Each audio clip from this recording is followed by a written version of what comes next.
सावन का संजोग मिल गया, ध्यान नहीं आ पाया।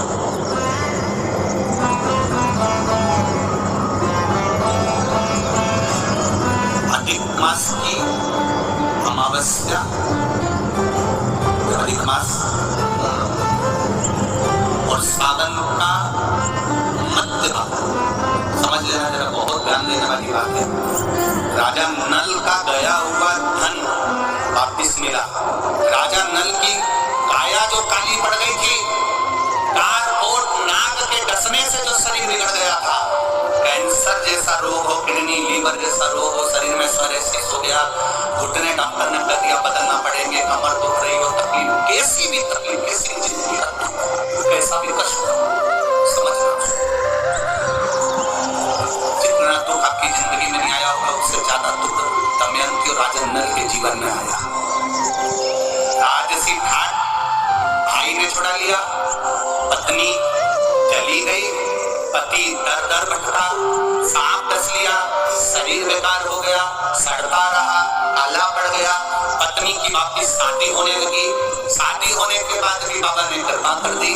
अब समझिएगा, जिसके पास से पूरी सत्ता चली गई, वैभव चले गया, राज्य चले गया, भाई ने सबको छुड़ा के रख लिया, शरीर भी बेकार है, शरीर भी काला पड़ा हुआ है, सड़ रहा, नाग के डसे से शरीर भी बेकार।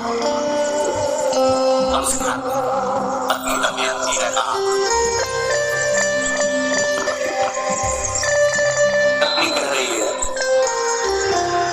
पत्नी दमयंती कर रही है, शिव की आराधना करते हैं दोनों जन। और दमयंती पत्नी ने अपने पति के साथ बैठकर शंकर की आराधना का एक नियम बना लिया। रोज शिव के मंदिर में 2 लोटा जल का स्मरण। फिर निवेदन करेंगे, सारे दिन तुम बाकी के दिनों में जाओ, सारी समस्या का जम के बोलो जरा, एक लोटा, पर सावन के महीने में 2 लोटा। घर से चलो तो लोटे के ऊपर लोटा हो, डबल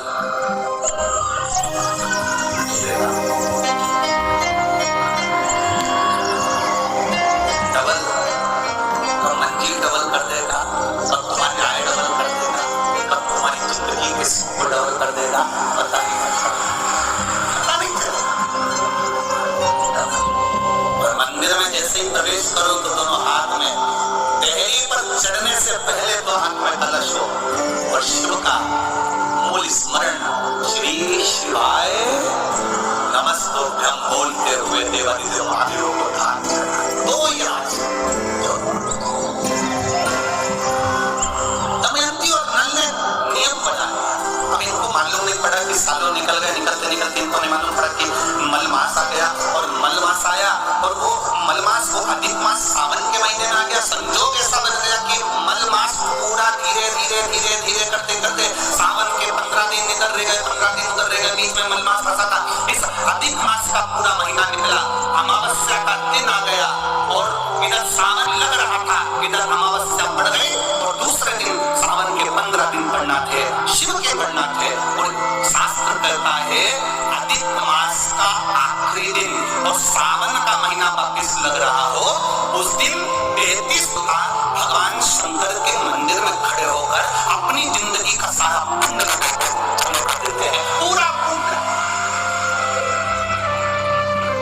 अच्छा चलो, तुम लोग या मैनपुरी में रहते हो तो बिराजी जाते हो, गोवर्धन कौन जाता है, जाते हो आप लोग? अब रखिए, तो वहां पर अमावस्या पूर्णिमा को लोग भंडारा चलाते नहीं चलाते? आप लोग नहीं रहते हो, कहीं कहीं अमावस्या पूर्णिमा को भंडारा क्यों चलाते हैं, उसका कारण क्या? इन्हें कौन सी कथा सुन रखी कि अमावस्या पूर्णिमा को भंडारा करो? अमावस्या के दिन कोई शंकर का भगत आ गया, कोई शिव का उपासक आ गया, कोई शिव का ओगड़दानी का भगत आ गया, कोई नारायण का भगत आ गया, उसको कुछ खिला दो, उसका मुंह छूटा कर दो। आखिर कारण क्या? बड़े बड़े घरों में ब्राह्मणों को निमंत्रण दिया जाता है, अमावस्या पंडित जी आ जाना, भोजन कर जाना, पूर्णिमा पंडित जी आ जाना, भोजन कर जाना, पूर्णिमा के दिन कथा कर जाना, अमावस्या के दिन कथा कर जाना। अमावस्या पूनम का ऐसा योग क्यों बनता है? उसका कारण केवल एक, शिव महापुराण की कथा कर रही है। अमावस्या अधिक मास के 30 दिन पूरे हो रहे हैं, अमावस्या का दिन था, दूसरे दिन सावन का महीना वापिस चालू वापिस चालू होना था। दोनों का जब संयोग होता है, सावन के अधिक मास का जब संयोग होता है, विराम का दिन होता है। आपको कथा में भी पहले कहा, मेहमान तुम्हारे यहाँ रहते हैं जब तक बच्चों को कुछ नहीं देते। मेहमान जिस दिन जाते हैं 200-500 रुपए बच्चों को दे जाते हैं। अधिक मास का विराम का दिन और सावन का वापिस मध्य का प्रारंभ का दिन वापिस हो जाता है। जब अधिक मास विराम होगा, सावन वापिस चालू होगा, उस दिन 33 कोटि देवता या कुछ गंधर्व देवता पितर सब उस दिन लुटाते हैं, सब बना देते हैं। और उस दिन फूल से भी अगर एक कनेर का फूल शंकर भगवान पर चढ़ जाता है तो जिंदगी का सारा दुनिया बदल जाता है। एक पुष्प कनेर देखा है, पंचपुष्प शिव महापुराण की कथा बाजी है, उसमें कनेर के फूल का भी दर्शन कराया। ये रोड के ज्यादातर लोग ये कनेर का जो फूल है ना रोड के बीच में लगा देते हैं, क्योंकि उसको जानवर भी नहीं खाता, पशु भी नहीं खाता, पक्षी भी नहीं खाता, जहरीला लगता होगा, पीले कलर का होता है, लंबा काम भी कुछ नहीं आता। बस वो कनेर का फूल आंटी तूफान पानी गिरता तो जमीन पे टपक जाता है, ढेर सारे देखे भी देखे, मैंने बोला तो देखा है। उसको बकरी भी नहीं खाए, पशु भी नहीं खाए, पक्षी भी नहीं खाए, जानवर भी नहीं, जहरीला कनेर का पीला पुष्प फूल। बस आज राजा नल और दमयंती जा रहे थे, उनको फूल नहीं मिले, शिव जी को समर्पित करने के लिए कोई पुष्प ना मिला। इनको अंदाजा नहीं है कि अधिक मास का विराम है, दूसरे दिन सावन का वापिस मिलन है। इनको नहीं ज्ञात था कि 33 कोटि देवता अपना भंडार बताने के लिए तैयार हैं। हमसे लोग कह रहे थे, गुरुजी आपने सीहोर की जो कावड़ यात्रा रखी वो 16 अगस्त को रखी, जिस दिन अधिक मास का विराम है और दूसरे दिन वापिस सावन चालू है। कम से कम संडे को रखना था, रविवार को रखना था, तो लोग ज्यादा आते पहुंचते। हमने कहा लोगों से मतलब नहीं, हमें संजोग से मतलब है। जिस दिन बाबा को जल चढ़ेगा, कनेर का फूल चढ़ेगा, उस दिन बाबा मेरा कुबेर भंडारी कितना दे जाएगा ये किसी को नहीं मालूम। उस दिन लोग आने वाले कावड़ियों को कितना खिलाएंगे और उनको क्या मिलेगा ये अंदाजा नहीं है। उस दिन कावड़ यात्रा का जल भरा हमने सीहोर से रखी 10 किलोमीटर। आपको भी निवेदन है, जो फ्री हो, जो उसके पास समय हो और जिसने जिंदगी में एक बार कुबेरेश्वर बाबा की कावड़ ना भरी हो, वो 16 अगस्त दिन बुधवार करना चाहिए। 16 अगस्त को सुबह 9 बजे सीवन मैया का जल लेकर बाबा कुबेर भंडारी को 10 किलोमीटर और सीहोर से 10 किलोमीटर की दूरी पड़ती है। बाबा का भजन करते हुए, नाम जाप करते हुए, तो हाथ में सुंदर या तो सुंदर कावड़ ले लो, या हाथ में ले लो या पकड़ ले लो, बाबा को एक कनेर का पुष्प दिल से जो ये दमयंती और नल की कथा करेंगे, भूलवश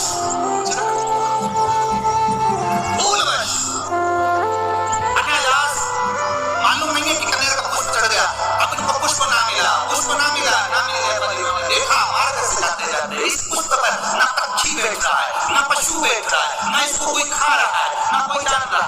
पुष्प देखा, कनेर का पुष्प समूखा और उठाकर उस दमयंती ने अपने पति नल को दिया। नल ने वो पुष्प देवदेव महादेव को समर्पित किया। समर्पित करा हुआ पुष्प नीचे गिर गया, नीचे गिरा तो वो गिरता हुआ पुष्प अशोक सुंदरी वाली जगह पर जाकर गिर गया। तब अशोक सुंदरी ने देवदेव महादेव से कहा, पिताजी इसने पुष्प मुझे दिया है। शिव कहते हैं ये पुष्प जो मुझे प्राप्त हुआ था मैंने तुझे दिया। ये स्थान देवी का हस्तकमल है। आज का दिन 33 कोटि देवता अपना भंडार, अपना पुण्य मनुष्य को देते हैं, इसलिए आज तुम पुण्य दीजिए। सब देवताओं ने मिलकर जब पुण्य दिया, नल का सड़ता हुआ शरीर, काला पड़ा शरीर, रोग से ग्रसित शरीर नल का ठीक हो गया और जो पुष्कर ने धन लिया था वो वापिस राजा नल को प्राप्त हो गया। फिर संपदावान, फिर वैभववान, फिर कीर्तिमान हो गया, फिर कीर्तिमान हो गया, फिर वैभववान हो गया।